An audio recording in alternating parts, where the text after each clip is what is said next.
மிக்க மகிழ்ச்சி அடைகிறேன். இந்த நாள் அனைவருக்கும் இனிய நாளாக வேண்டும் என அனைவருக்கும் பொதுவான இறைவனை கொண்டு இந்த பதிவை பதிவிட்டேன். இன்றும் ஒரு குட்டி கதை.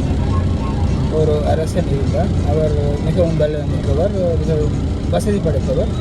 பல நாடுகளை, பல தேசங்களை கைப்பற்றியிருந்தார்.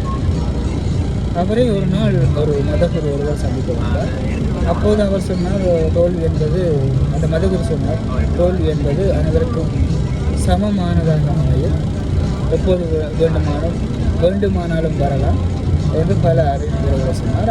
அதை கேட்ட அந்த அரசன், அந்த பேரரசன் அவரை சிறிது கூட கணக்கெடுக்கவில்லை. அப்படி ஒன்றும் எனக்கு ஆகாது, நான் ஒரு நாளும் தோற்க மாட்டேன் என்று சொன்னார். மாதங்கள் வருடங்களாகின. அந்த குருவானவர் சொன்னது போலவே அந்த அரசன் தோற்றான். ஒரு நாள் காட்டில் தனிமையில் ஒரு குகையில் அமர்ந்திருந்தார். அப்போது அந்த குருவானவர் சொன்னது அவருக்கு ஞாபகம் வந்தது.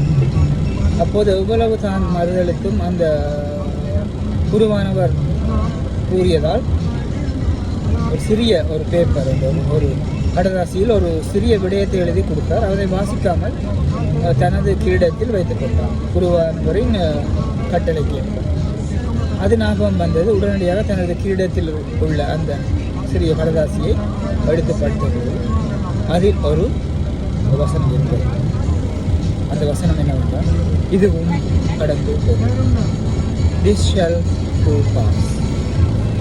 உடனடியாக நிலைமை உணர்ந்து புதிய திட்டங்களை தீர்த்து இதுவும் கடந்து போகும் என்ற வார்த்தைக்கு ஏற்ப, பொன்மொழிக்கு ஏற்ப அவர் மீண்டும் கடைபிடித்தார்.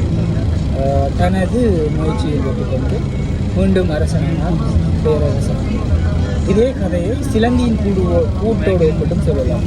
ஒரு சிலந்தி எவ்வாறு கூட்டை மீண்டும் முயற்சி செய்து, பலமுறை முயற்சி செய்து அந்த கூட்டை கட்டி முடித்துள்ளது. இவ்வாறு அரசன் இருக்கும்போது அந்த குருவானவர் இல்லாத போது, அதாவது இந்த கதை நமக்கு மீண்டும் முயற்சி செய்ய வேண்டும். எல்லாருக்கும் பிரச்சனை வரும், அந்த பிரச்சனை வெளிவரலாம். ஒரு தனிப்பட்ட மனிதனுக்கு மட்டும் பிரச்சனை வராது. அவர் மட்டும் ஒரு மனிதர் மட்டும் தொடர்ந்து வெற்றி பெற முடியாது, அதே மாதிரி தோற்க முடியாது. தொடர்ந்து முயற்சி செய்தால் இதுவும் கடந்து போகும் என்ற மனநிலை இருந்தால் கண்டிப்பாக நம் அனைவராலும் நமது வாழ்க்கையில் வெற்றி காண முடியும். மீண்டும் ஒரு பதிவில் சந்திப்போம். வாழ்க வளமுடன்.